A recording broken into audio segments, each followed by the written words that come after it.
Masarap sabihin, it is well with my soul. At yan ang dahilan kaya tayo mayroong Diyos, kaya tayo may pananalig para payapa ang ating espiritu. Subalit nakakalungkot na napakaraming tao, hindi masabi yan sa maraming bahagi ng kanilang buhay, that it is well with my soul. Na napakaraming mga tao ay bagabag at malungkot. Loneliness is a silent epidemic. Too much of it, too much of loneliness can lead to depression. It can lead to illness, and in some grave cases, loneliness ends up in suicide. Hindi dapat ganon ang nangyayari sa lungkot ng tao. Bouts of loneliness must be faced with strength and creativity. Bahagi na yata talaga ng fallen nature of man, bahagi na talaga ng buhay na may mga kalungkutan ang dapat malampasan. Hindi dapat ang tao natatalo ng ilang minuto, ilang oras, ilang araw, ilang linggo ng kalungkutan. The important thing is to survive it because there is so much of life ahead. There is so much of God's promises that still have to be claimed, and there is so much in life. Hindi dapat ang tao natatalo ng mga dalaw ng mga kalungkutan. At ito po ang ating pagbubulay-bulayan so that we can always say, it is well with my soul. How to survive bouts of loneliness. Paano malalampasan, mapagtatagumpayan ang mga sumpong ng kalungkutan. Kasi ang kalungkutan, sumpong din yan. Dumadating, umaalis, kailangan lang malampasan. Diyos namin, salamat po sapagkat kayo'y Diyos na nagbibigay ng kapayapaan. Pinatatahimik niyo kami at binibigyan ng kaaliwan sa panahon ng mga kalungkutan. Nawa, Panginoon, kami po inyong patawarin sa mga kasalanan namin. Linisin kami at hugasan ang aming puso. At maging karapat dapat kami ngayong tumanggap na inyong mga salita. Purify our motives, purify our hearts, so we can see your face. Dalangin namin, Panginoon, bigyan kami ng simple na mensahe. At ito'y aming maipamuhay araw-araw. Lalong-lalo kung sa aming kalagitnaan, mayroong ngayon ay dinadalaw at sinusumpong ng sobrang kalungkutan. Minister to us, O God, touch our hearts, set us free, so that we can say it is well with our souls. Lead us, Father. Teach us. Be our speaker. Use your servant only as your instrument. In the name of Jesus, our Lord, our teacher, we ask you, Father. Amen. Kalungkutan ang dumarating sa buhay ng tao. Meron po nalulungkot lang ng ilang saglit, merong ilang minuto, merong ilang araw, ilang linggo, pero pag yan, linggo na binibilang, it can lead to depression. It can lead to a clinical case wherein people are no longer thinking clearly. They are no longer in command of their faculties at maaaring makagawa sila ng mga bagay na kung nasa mas matinu silang antas ng pag-iisip ay hindi nila magagawa. Kaya dapat ang lungkot ay hinaharap, tinatalo, o kaya ay nilalampasan. When lonely, change your body chemistry. Loneliness is a chemical disposition. Ang lahat po ng creation ng Diyos, hindi hiwa-hiwalayan. Yung arithmetic, mathematics, numbers, nasa tao yan, nasa halaman, nasa mga ibon. Yung physics, nasa atin. Ganon din yung chemistry, electricity. May electricity na umanda sa ating katawan. Merong chemistry yan. Kaya napakahalaga, change your body chemistry. Sa katunayan, isa pong propeta ang sobrang lumungkot at gusto na niyang mamatay. Pero nung naiba ang body chemistry, naiba na rin ang kanyang pananaw at gusto na uli niya mabuhay. 1 Kings 19:7-8. The angel of the Lord came back a second time and touched him and said, "Get up and eat, for the journey is too much for you." So he got up and ate and drank. Si Elijah, isa sa mga pinakadakilang propeta na naglakad sa balat ng lupa, dumating sa sobrang lungkot na hinihiling niya sa Diyos, bawiin na ang kanyang buhay. At nangyayari po yan sa mga taong sobrang lungkot, parang nawawalan sila ng dahilan para mabuhay, kaya yung mga iba nagpapakamatay pa nga. But such a desire is not normal. It is brought about by chemical, among other configurations in the human person. Kaya dapat i-isolate at bigyan ng lunas ito. So when you are lonely, when you're very lonely, eat, drink. At kung kailangan na uminom ka ng gamot na ipinrescribe sa'yo ng doktor, take medicine. In fact, even psychiatry leans heavily on chemistry. Kaya pagka ang mga pasyente sa psychiatry ay depressed, Binibigyan niya ng mga medicine na you can call uppers, pampasigla. Pag hyperactive naman, binibigyan ng downers para medyo humupa-hupa at pumayapa. So we are chemistry. Kailangan ay binabalanse yun. Kaya kita ninyo, pagka ang mga kababaihan ay nagme-menopause, and they say there's also such a thing as a male menopause, chemical changes happen in the body, naiiba yung mood, nagkakaroon ng mga mood swings. Chemistry. Kaya yung mga babae, pag meron sila mga monthly period, ano nangyayari? Meron sila kumisang kakaibang mga nararamdaman sa katawan na nagmamanifest sa kanilang asal, sa kanilang ugali. This is chemistry. So eat, drink, take medicines. And there's a very easy and in fact a free way to change your body chemistry. Cry. Umiyak. No? Napakahalaga yon na pinapalitan mo ang iyong body chemistry. Katulad lang ni Haring David, nung namatay ang kanyang anak, kumain siya, naligo siya, pinalitan niya yung situation ng kanyang katawan, samantalang nung naghihingalo at merong sakit ng kanyang anak, kaya siya ay nag-fast, di siya kumain. Pero nung namatay na, sabi niya, wala na akong magagawa, patay na, kakain na ako. Dahil sa sobrang lungkot niya, pinalitan niya ang kanyang bodily chemistry. In fact, people of ancient civilizations believed in the therapeutic powers of crying. More than 2,000 years ago, si Aristotle theorized that crying at a drama or watching a play and crying while watching it cleanses the mind. Na nagpapatanggal ang pag-iyak ng mga hindi maibulala sa damdamin sa tinatawag niyang catharsis. At sabi niya, napakalaking gaan ng kalooban ng tao pag naiiyak ang kanyang lungkot. Kaya nga po may mga tao talaga na pagka nalulungkot-lungkot na, ini-induce na nila yung sarili ng umiyak ng umiyak ng umiyak. At pagkaiyak, masarap na ang tulog. No? Ito siguro ang dahilan kaya mas madalas mamatay mauna ang mga lalaki sa mga babae. Mas marami naman talagang byuda kaysa byudo, di po ba? Kasi ang mga kababaihan, mas madaling umiyak. Kasi sa kultura natin, huwag kang iiyak, lalaki ka. Magpakatigas ka, ayun, nanigas, namatay. Kasi hindi nakakaiyak. That's why many people go to tearjerkers, yung mga pelikula na talagang sobrang lungkot. At saka nanonood ng mga telenovela na talagang sobrang lulungkot. Kasi nagkakaroon ng tao ng excuse para iiyak. Hindi lang yung lungkot ng kwentong pinapanood nila, pati mga sarili nilang mga lungkot.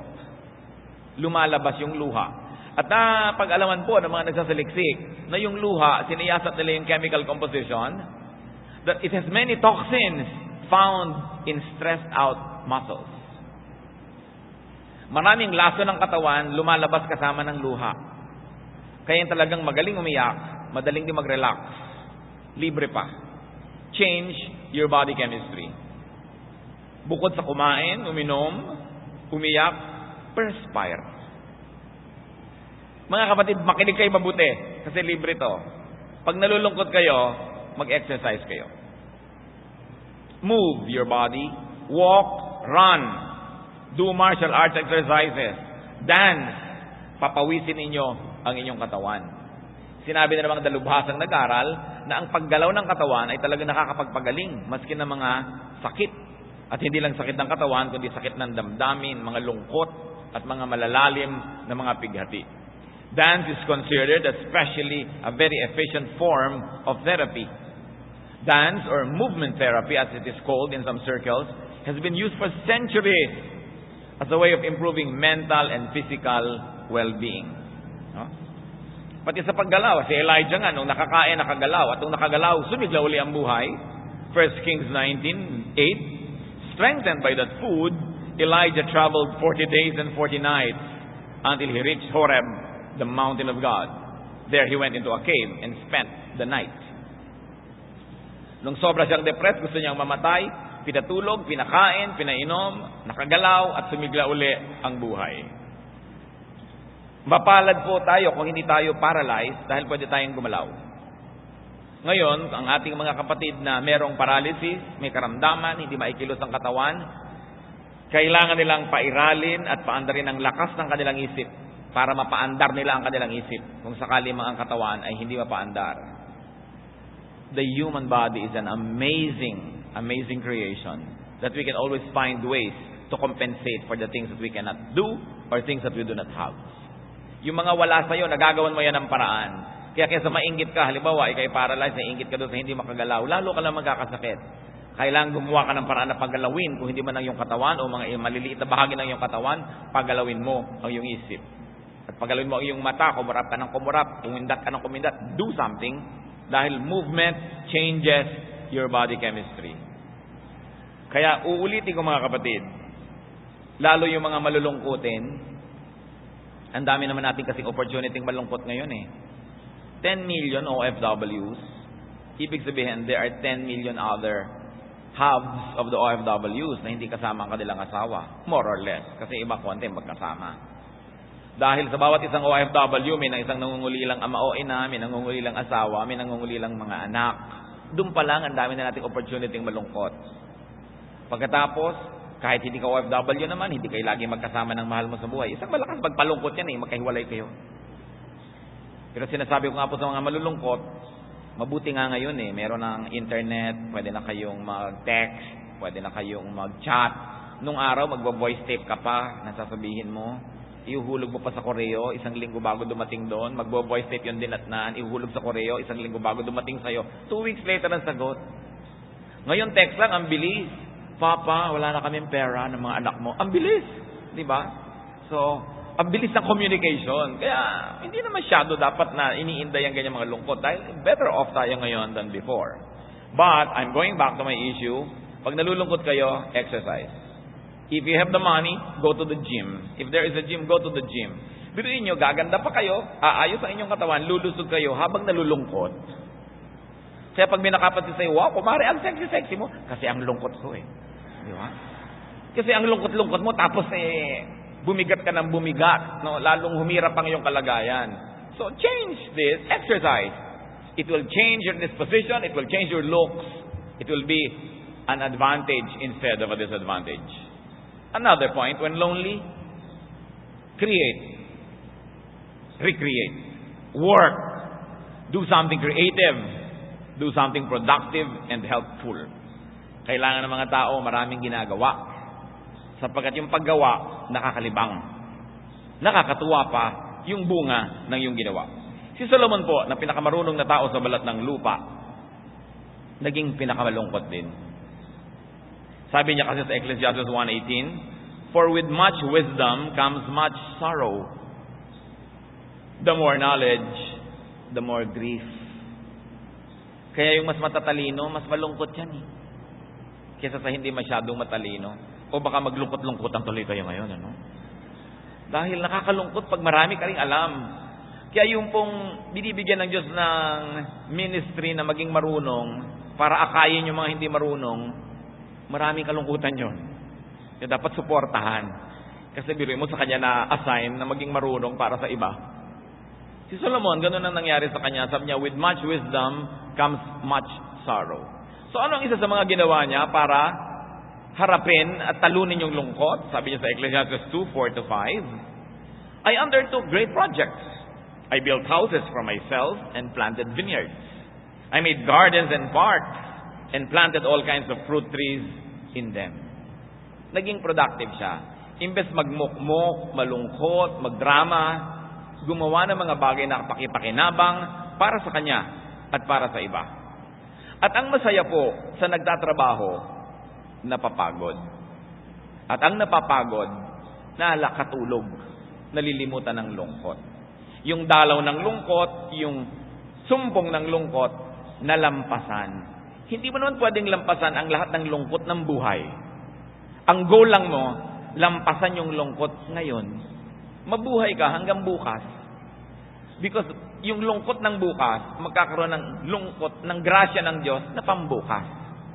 Yung grasya ng Diyos sa iyo ngayon, para lang sa lungkot mo yan ngayon. So huwag mong solvein yung lahat ng lungkot na darating pa. Ang mahalaga, buhay ka pa bukas.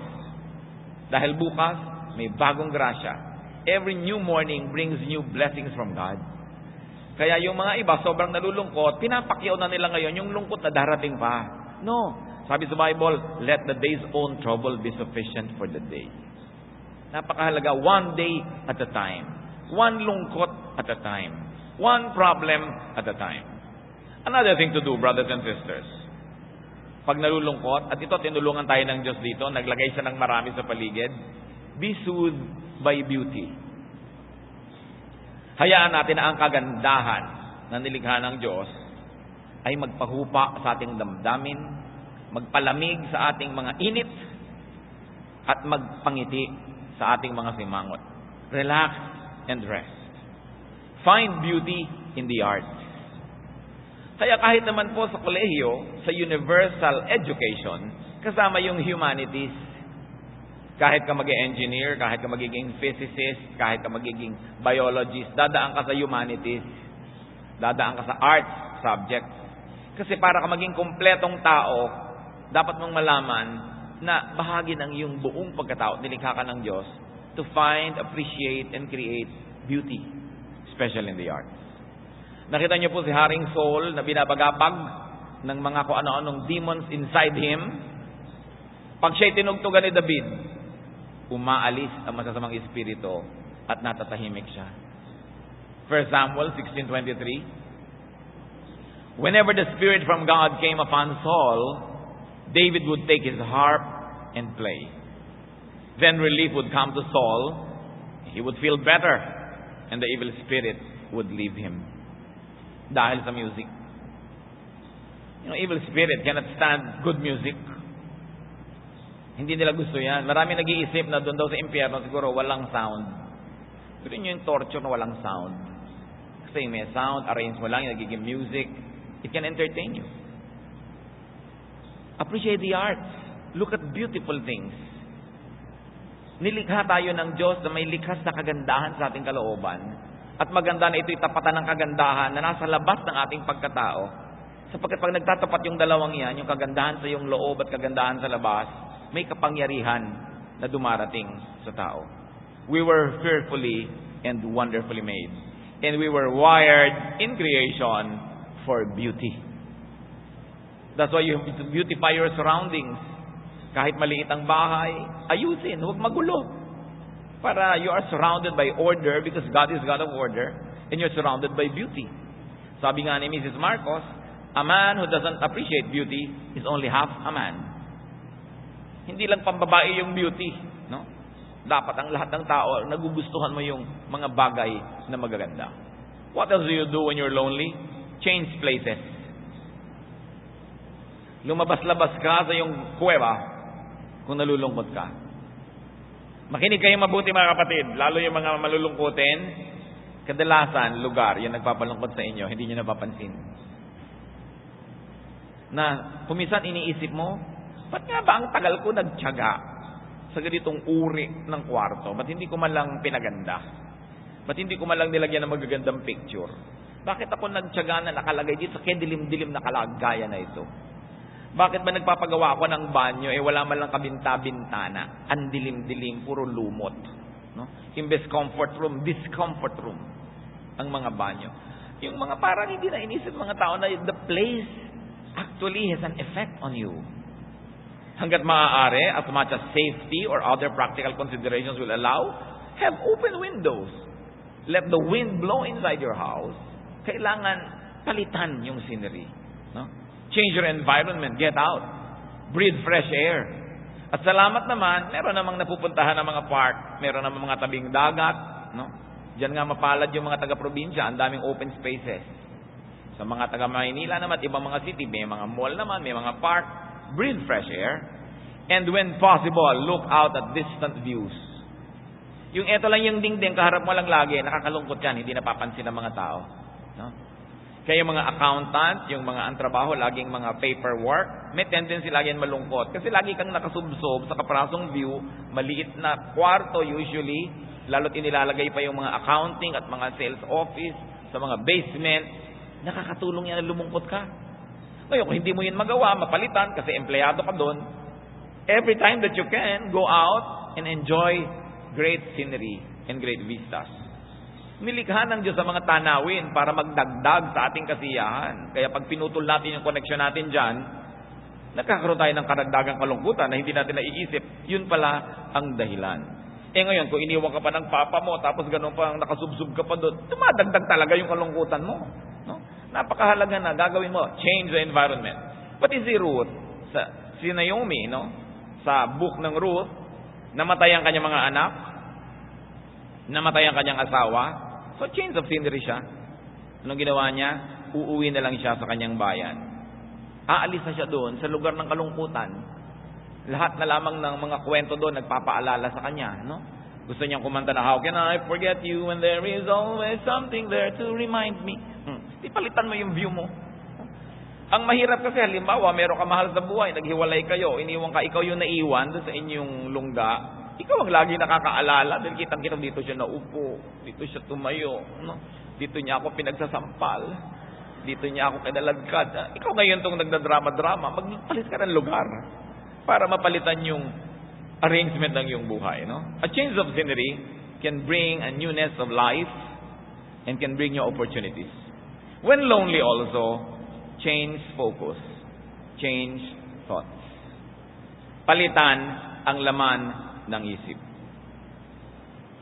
Kung sakala nyo, kailangan nyong lutasin ang problema habang kayo malungkot, mali. Pag kayo'y malungkot, hindi yan panahon para lumutas ng problema. Yan ay panahon para lampasan yung lungkot. Yun ang goal nyo lang. Not to solve the problems of a lifetime, but just to survive for another day. Kailangan libangin ang sarili. You do not need to solve your problems all at once. Especially when loneliness is all over you, and especially during the time of depression. Nalulungkot ka na, magpa-problem solve ka pa, di lalo ka lang nabigatan. Dapat, ang goal, kailangang palayasin ang lungkot na ito. So far, paano tayo papalayas? Kakain, iinom, mag-exercise, lalabas, papalitan yung scenery, etc., etc. No? The important thing is to survive the attack. To survive for another day where there will be another supply of God's grace. Sabi sa Bible, your blessing is new every morning. Pag sinabi nyo, gutom na gutom ako, uhaw na uhaw ang aking espiritu, gusto ko nagmamatay. Pero sabihin, no, hindi ako mamamatay ngayon kasi bukas may bagong supply ang Diyos. Darating yon. Kailangan, nandun ako pag dumating yung blessing na yon. Hindi ako nakalibing. Kailangan niya ng policy ng tao. No? 2 Samuel 12:22-23. Nung namatayan itong hari, no? While the child was still alive, I fasted and wept. I thought, who knows? The Lord may be gracious to me and let the child live. But now that he is dead, why should I fast? Can I bring him back again? I will go to him, but he will not return to me. Ito po ang wisdom ni David. Meron siyang anak na nag-aagaw buhay. Habang nag-aagaw buhay, hindi siya kumain, hindi siya naligo, nag-fast talaga siya, nanalangin lang nanalangin. Hindi ngayon malaman ng kanyang mga tauhan kung paano sasabihin sa kanyang namatay na ang bata. Sabi ng mga tauhan, kung nung buhay pa, ganyan ang nangyari. Hindi kumain, pinabayaan ang sarili. Ano pa ang gagawin niya ngayong namatay? Hindi nila malaman na sasabihin, halata ng hari na sila'y balisa. Bakit kayo ganyan? Patay na ba? Opo, patay na. Nagulat sila sa ginawa ni David. Naligo, nagbihis, naglotion, nagpaluto, kumain. Bakit ganyan na nangyari? Sabi ng mga tao, sabi niya, nung may magagawa pa ako, ginawa ko lahat. Pero ngayong wala na, ibibigay ko na sa Diyos. Total, susunod ako sa Kanya at hindi na siya makakabalik sa akin ngayon. Sabi kaya, kakain na ako, maliligo, aayusin ang sarili, itutuloy ang buhay. Nawa tayo na mga hindi naman naiiwasan na mangulila, iwan ang ating mga mahal sa buhay at mauna sila doon sa kabilang buhay. Habang buhay, gawin natin na magagawa natin. Magpuyat ka, magbantay ka, maghihirap ka. Pero kung kinuha na ng Panginoon, nasa kabila na, dapat mo nang ituloy ang buhay mo. Nagawa mo na naman ang pwede mong gawin. Maligo ka na, magpabango, ayusin ang mukha, kumain. Dahil magkikita naman kayo pagdating ng panahon. Sabi ni David, hindi ko na siya mapapabalik dito. So ang akin na lamang na ginhawa sa isip ko, pupunta naman ako sa Kanya pagdating ng araw. Pero habang hindi pa ako pinapapunta doon, Diyos, nandito pa ako, I will have a full life here. Because life is a gift from God. It must be nourished, it must be enjoyed, even when loved ones go ahead in death's dateless night. Napakagandang isipin yan, mga kapatid, na gawin ang lahat ng pagpupuyat, pagbabantay, pero kung sakaling eto na, nandyan na, panahon na para damputin uli natin yung mga bahagi ng buhay natin na pinabayaan natin nung tayo nag-aalaga, nung tayo nagsisikap na pahabain ang buhay niya. Sapagkat ang buhay na ito, bagamat dinadalaw ng kalungkutan, ay huwag natin dapat kalimutan na regalo ito ng Diyos. Dapat itong mahalin at dapat na ipamuhay sa pinaka masarap na pwedeng buhay. Because life is a gift. No? The attitude of David could be a good model for the bereaved. No? Ngayon, napakahalaga, mga kapatid, yung pag-change ng thought. Kung kayo ay merong kilala na nalulungkot, na mga problema, huwag kayo ang magbubukas ng topic. Alam mo, may problema siya sa asawa. Tapos nagkikita kayo bukas, magkakape kayo, ikaw agad, ano na nangyari sa asawa mo? No. Dapat yung taong nalulungkot, ang bigyan nyo ng privilege kung gusto niyang buksan o hindi. Hindi para sa atin buksan yung sugat niya. Pero kung gusto niyang buksan yung sugat, nagbibigay siya ng mga hint na yun ang gusto niyang pag-usapan, sakay ka lang. Sige, pag-usapan natin. Pero hindi para sa iyo buksan yun at kalkalin. Kasi ang tao pong nalulungkot, ang taong namimighati, napaka-sensitive. Konting kante, konting hipo mo lang, sakit na sakit. Kaya kailangan siya ang magbibigay ng permiso sa iyo na pwede natin pag-usapan, kaya ko ngayon. Kasi meron po mga dumadating na lungkot sa buhay ng tao, mga problemang dumarating sa buhay niya na para bang gusto niya sabihin, Diyos ko, sana naman po wala nang kasunod ito ngayong araw na ito. Kung meron man next week na, kasi hindi ko na yata kaya, kung may dadagdag pa. No? Kaya tiyakin natin na kung tayo po nagmi-minister sa mga tao, huwag tayo yung magdagdag ng load na hindi niya kaya o ayaw niyang dalhin sa oras na yon. Na nandun lang tayo, let the grieving person preside over his or her life at tayo nakasupport lang ng nakasupport. Kasi kuminsan sa ating katabilan, kadaldalan, may nasasabi pa tayong lalong nagpapabigat sa damdamin ng tao. Kung minsan, ang sakit-sakit ng loob niya tungkol sa kanyang asawa, yung asawa ko talaga, napakasama niya, ganyan. Tapos dadagdagan mo, talaga yung asawa mo, demonyo talaga yan, ganyan. Nasasaktan din siya dahil may right siya na sabihin yun tungkol sa mahal niya sa buhay, pero ikaw wala. Pag ikaw na nagsabi, galit na rin siya sa'yo. No? Kasi mahal niya yun. So maingat tayo, dapat yung bibig. Napakalaki ng nagagawa niya sa ikabubuti o ikasasama ng kalagayan ng kapwa. Pero pag ang kapwa ay sobrang lungkot, napaka-sensitive niya, isang salita mo pwede siyang malagot ang hininga. Kaya dapat mabait tayo sa mga nalulungkot. No? At yung pag-aalala tungkol sa maraming mga bagay, isipin natin, balikan natin na may bukas para sa ibang problema, huwag nating pakyawin lahat. Sa Matthew 6:34, sabi ng Panginoong Jesus, therefore do not worry about tomorrow, for tomorrow will worry about itself. Each day has enough trouble of its own. At Romans 12:2, be transformed by the renewing of your mind. It has a universal meaning. You want to change the equation of your life right now? Change your thoughts. Change the way you think. Focus on something else. Focus on beautiful things. And allow the lonely people around you to refocus their thoughts. Bigyan nyo sila ng ganung lugar.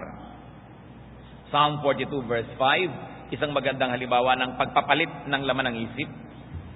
Why are you downcast, O my soul? Why so disturbed within me? Put your hope in God, for I will yet praise Him, my Savior and my God. So nakita nyo, from downcast and disturbed to hope and praise. Sabi niya, bakit ka nga ba nalulungkot? Kaluluwa ko, sarili ko, kalooban ko. Bakit? Tigilan mo yan, sabi niya. Bakit sobra ka nababagabag? Umasa ka sa Diyos. Purihin mo ang Diyos at maiiba ang lahat. So kung nalulungkot na nga, huwag nang dagdagan pa ng lungkot, ibahin ang iisipin. Philippians 4:8, finally brothers, whatever is true, noble, right, pure, lovely, admirable, if anything is excellent or praiseworthy, think about such things. Yan ang pagtuunan mo ng pansin. Sabi niya, yung maganda, yung mabuti, yung kahanga-hanga, yung nakakapagpasaya, yung nakakapagpaangat ng damdamin. Yan ang pagtuunan ng pansin. And very importantly, when you're sad, do something enjoyable. Have you heard of one of the most effective therapies of all? It's called retail therapy. Shopping. No? Napakalakas magpalibang ang shopping. Sasabihin niya, walang pera, kaya sasabihin ko ang next kong mensahe, mga kapatid. Kahit gaano kahirap ang buhay, kahit gaano kayo kuminsan kakapos, mag-ipon kayo ng pang shopping money pag nalulungkot kayo. Save some money to splurge in times of loneliness. Pero kayo dapat alkansya na nakalagay sa labas, lungkot fund. Diba? Hindi ko ito gagastahin dahil masaya ako. Masaya na nga ako, gagasta pa. Diba? Hindi ko ito gagastahin na pang blowout. Hindi ko ito gagastahin dahil may gumraduate. Pag nalungkot ako, uubusin ko to. Hindi ko pag-iisipan na sayang. Kasi yung nailigtas niya ako sa pagiging baliw na hinahanap ko si Basilio, hindi sayang yon. Dapat meron kang shopping money. When lonely, put money to work. No? Sabi sa Ecclesiastes 10:19 ni Solomon, a feast is made for laughter, and wine makes life merry. But money is the answer for everything. Kita nyo? Nakakapagpasaya yung pera. Hindi lagi, pero madalas. No? So, mag-ipon-ipon kayo ng tawag lungkot fund. Ngayon, ang ipanalangin nyo, hindi nyo magamit buong buhay. Sana nga. Pero kung sakali, meron kayo nun. Meron naman mga tao, napakamiserable, walang maibili kahit lason kung gusto magpakamatay. Wala man lang naimpok. No? Kailangan nag-iipong-ipong ka na pangpasaya sa buhay kasi dumadalaw ang lungkot. Mga wives, di ba? Mag-ipon-ipon kayo.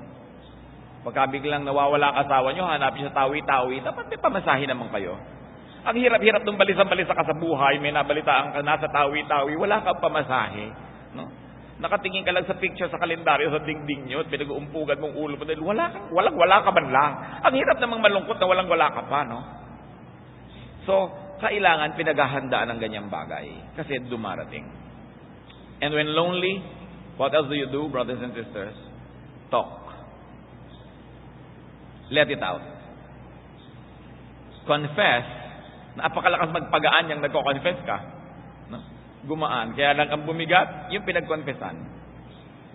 Pero ang bigat-bigat ng loob mo, tapos yung sa asawa mo, pagkaganing kong loob ko, sasabihin ko sa'yo, pinagtatakasya lang sa the last 50 years.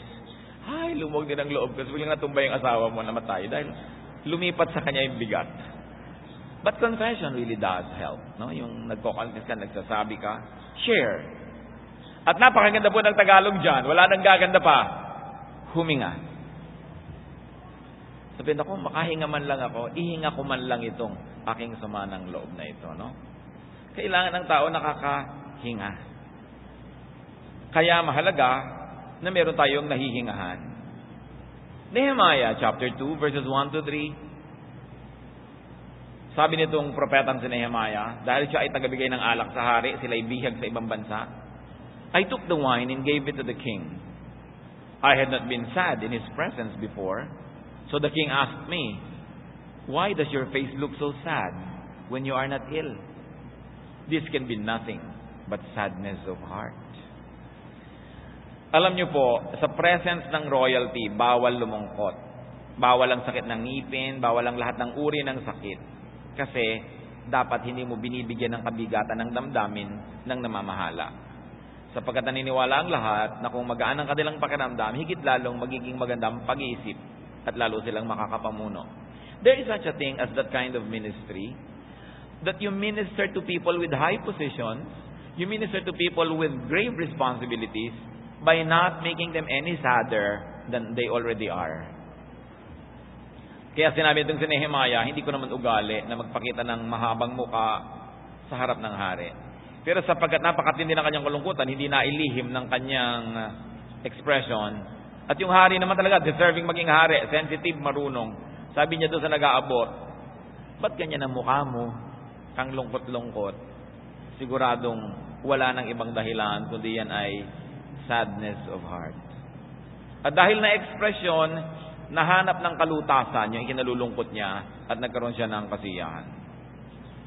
Now, because you have to share, dahil kailangan tayong huminga, pre-depression preparation is needed. Anong ibig nating sabihin? Sapagkat alam mong darating ang mga araw ng lungkot at napakahalagang meron kang nahihingahan, dapat bago pa dumarating ang mga araw ng lungkot, mga kapatid, meron na tayong mga kaibigan, kapalagayang loob. Handa na silang makinig sa atin dahil matagal na rin naman tayong nakikinig sa kanila. It is very important to have confidence. Yung mga napagtatapatan mo, napagsasabihan mo ng mga bagay-bagay, kasi pressure cooker man, kailangang makahinga yung usok niya. Hindi pwedeng nandun lahat sa loob dahil sa sabog. Kaya napakahalaga nung meron ka mga kaibigan na nino-nurture mo, nino-nourish mo, inaalagaan mo yan, hindi yung sobra ka ng busy, wala ka ng time sa kanila, iniaagaw mo yan ng panahon. Na kahit yung kaibigan mo na iba yung relihiyon, na iba yung paniniwala, kaibigan mo pa rin yun, hindi na iba na yung relihiyon niya magkaaway na kayo. Hindi ka naman nakakatiyak na lahat ng kasama mo sa bago mo relihiyon, magiging kasundo mo rin, nakakaaway mo rin naman yan. Kailangan yung pagkakaibigan, ginagalang yan, kahit anong kalagayan ng tao. Siya man ay umunlad o kabaligtaran nun, umatras o umabante, siya man ay nagtagumpay o nabigo, siya man ay luminis o dumumi, siya man ay bumanal o nagkasala, kaibigan is kaibigan. That is a sacred relationship. And God had provided these avenues for friendships because He knows that it's through the ministration of friends that we can survive many lonely days. Kumisan nga yung mga mag-asawa, kaya ka lang nagsusurvive sa problema niyong mag-asawa kasi may kaibigan kang nahihingahan. Proverbs 17:17, a friend loves at all times, and a brother is born for adversity.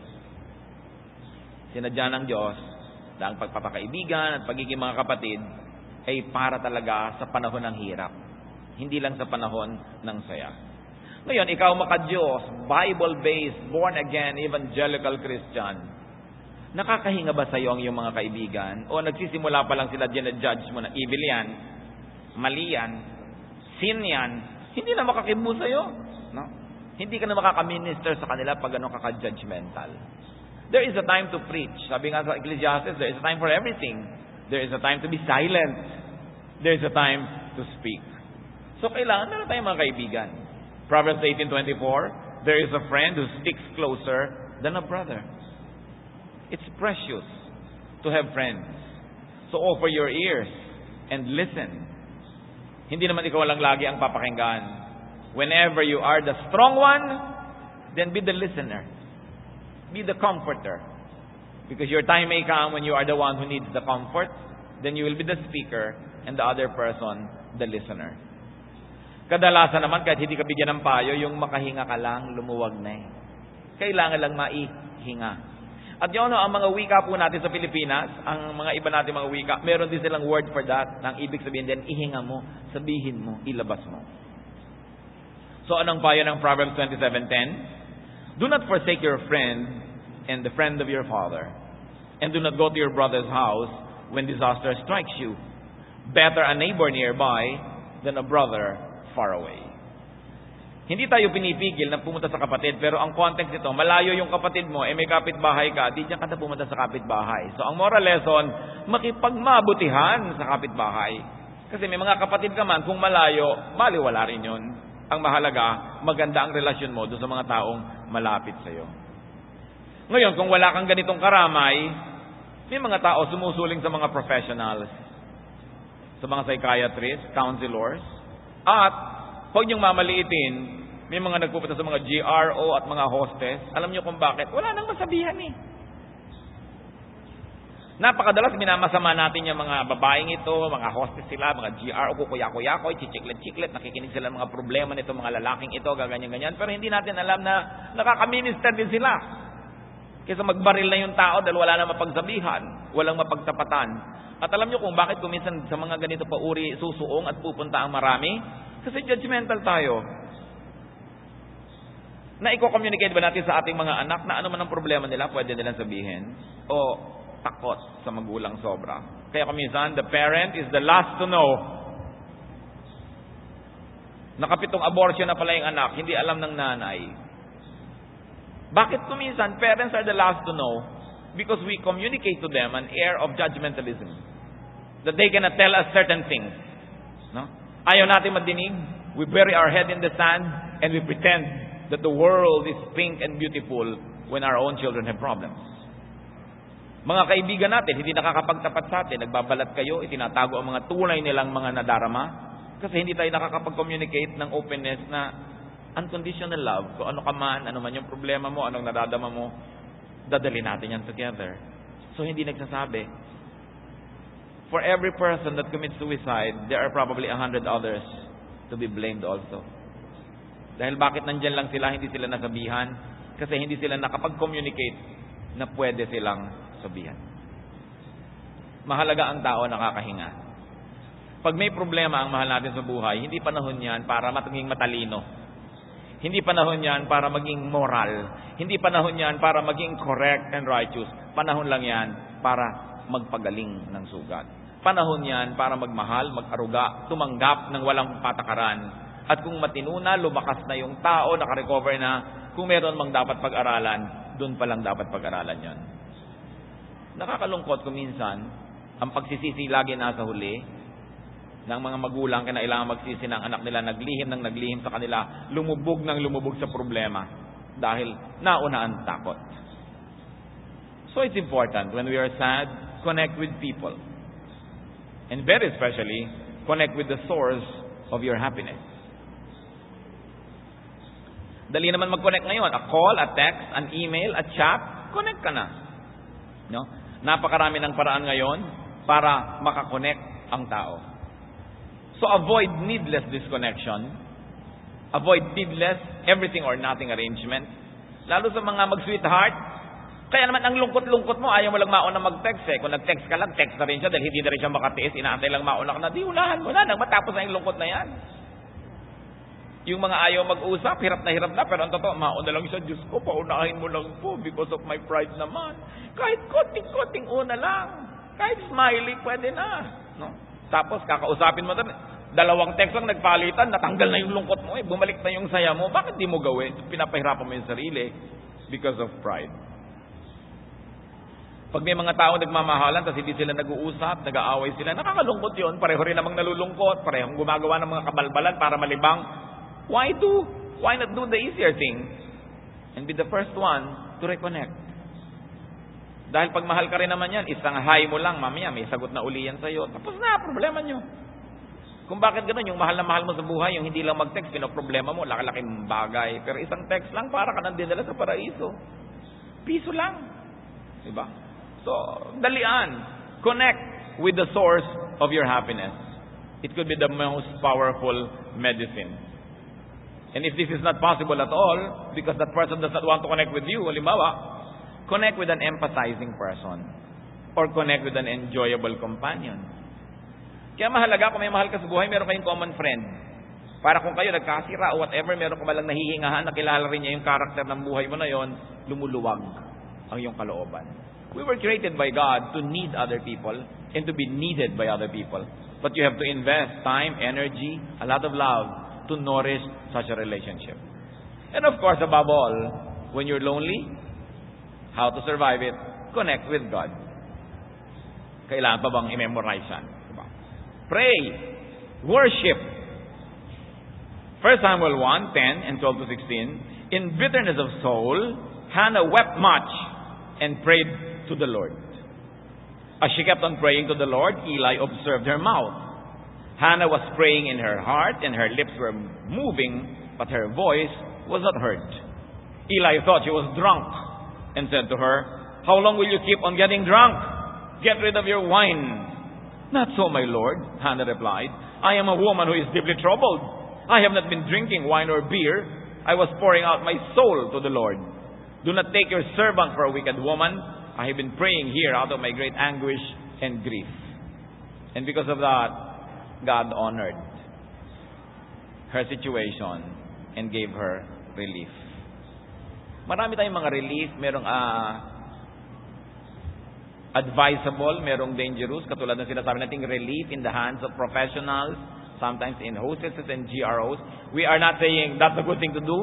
But what we're saying is, Bakit nagpupunta doon yung asawa mo? Hindi mo ma-comfort? Diba? Bakit kailangan humanap ng ganitong uri ng mga libangan? May pagkukulang ba tayo sa mga mahal natin sa buhay? Hindi natin agad-agad na sinisisi yung ganyang mga tao at ganyang mga professionals. Sapagkat nagkakaroon tayo ng mga pagkukulang, kaya nagkakaroon ng pangangailangan sa mga ganong uri ng mga paglilingkod. Malaki at malawak yung buong istorya. Hindi mo lang pwede, ito ang problema, ito masama, ito masamang babae. Bakit nagkakaroon ng ganyan sa lipunan? Sapagkat maraming pangangailangan na hindi natutugunan, ano mga dapat ay tumutugon doon. We've got to think of it from a more comprehensive perspective. So, kumusta ang ating mga kalungkutan? Remember, you do not need to solve the problem of a lifetime. Just survive the day. Just survive the night. Tomorrow is another day. It will bring another blessing. It will change everything. A new sunrise changes many things. And it's very important to help others survive. When others around us are lonely, be kind. No? At kung may mga tao na dahil sila nagkakilala, nagkatagpo, naging magkaibigan, naging magkaibigan, huwag na tayong mangontrabida dyan. Rejoice that there are 2 less lonely people in the world. Bakit may mga tao kontrabida pag nakakakita na nagkakaigihan, ang gusto intrigahin, paghiwalayin, pero pag pinaghiwalay naman, hindi naman nila sasamahan, hindi naman nila papakainin, hindi naman nila titextan, hindi naman nila papadalan ng bulaklak. Ba't ka nakikialam?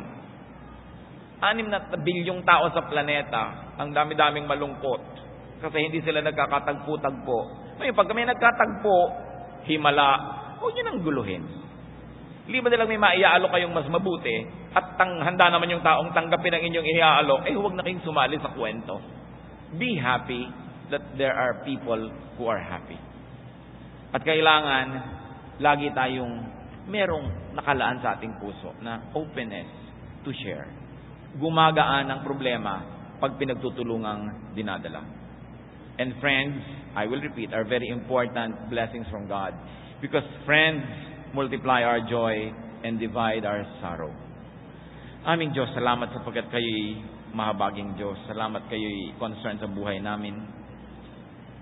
Dalangin namin, Panginoon, yung mga kalungkutan ng aming buhay ay maihanap namin ang lunas sa iyong karunungan, sa iyong mga salita. Nawa ang aming mga pinag-aralan ay mapakinabangan at dagdagan niyo pa, payamanin sa isip ng mga kapatid. Manalangin tayo mga kapatid right now. Bow to the Lord in His holy presence and let the Spirit speak to you. I like to pray for some people. With heads bowed, eyes closed, in the presence of the Almighty. Nais ko pong ipanalangin ng mga kapatid ngayon na mayroong mga matinding kalungkutan. Mahirap dalhin, mahirap harapin, nandyan. Hihingi tayo sa Diyos ng habag. Sino man sa inyo, mga kapatid, ang nais maipanalangin, meron kayong mga kalungkutan, I'd like you to stand. We're going to pray. We're going to ask God for a blessing. Praise God for your openness to the Lord and for our honesty that we are lonely. Sino pa po ang nais tumayo, hindi yan dapat kinakahiya. Inilalapit yan sa Diyos, inihihingi yan ng pagpapala. Sapagkat ayaw ng Diyos na tayo nalulungkot. Gusto niya meron tayong kasiyahan sa buhay, payapa tayo tahimik. Kung meron pa pong nais mag-acknowledge ng ganitong kalagayan and say, Lord, I'm lonely. Help me. I like to be touched by you. Tumayo kayo. Nais ko kayo ipanalangin. This is the time when we can be together in spirit. And the Lord says, when 2 or 3 are gathered in my name, I am there in their midst. When 2 of you are in unity and you ask, heaven hears. Kung may nais pang tumayo, tumayo kayo. Diyos namin, Diyos ng kasiyahan, Diyos ng kapangyarihan at pag-ibig. Hipuin mo ang bawat anak mong tumitindi ngayon sa iyong harapan. Nagpapahayag na kailangan ka. Kailangan namin kayo, O Diyos. Maraming umaalis sa buhay namin, kailangan namin kayo. Maraming nag-aalis ng aming kasiyahan, bumabawi ng mga pahiram na kasiyahan. Kailangan namin kayo, O Diyos.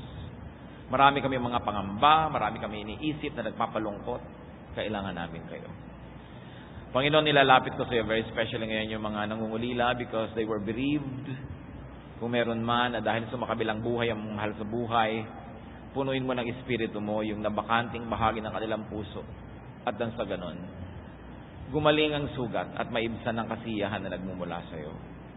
Dinadalangin ko rin ang mga kapatid na nalulungkot dahil nagkahiwalay sila ng mahal nila sa buhay. Maaring iba't iba ang dahilan ng pagkakahiwalay, pero ganun pa rin nagkahiwalay. Bigyan mo, Panginoon, ng kaaliwan. Bigyan mo ng lakas ng loob.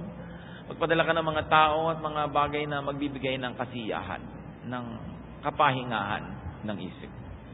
At para sa iba pa ang mga dahilan ng mga kalungkutan, Panginoon, maring nabigo, hindi nagtagumpay, maring napahiya, maring basta malungkot lang lalo, hindi niya alam kung ba't siya malungkot. Hipuin niyo, Panginoon. Ipakita niyo ang daan upang magkaroon kami ng kaligayahan sa buhay. At nawa kami, Panginoon, maging sensitive sa bawat isa, na huwag kaming humadlang sa kaligayahan ng aming kapwa, lalo't hindi naman ikasasama ng sangkatauhan ng kanilang kaligayahan. Ituro mo sa amin, Panginoon, na itrato ang bawat isa na individual, na hindi namin pwedeng i-apply sa bawat tao ang isa lamang na prinsipyo because everybody is unique. Teach us, Lord, to respect persons, to respect uniqueness of persons, and to respect personal circumstance. Maupo kayo, mga kapatid. Patuloy tayong mananalangin. Sa ilang saglit, nais ko ipanalangin ninyo ang mga kilala nyo na alam nyo malungkot. Pray for such persons.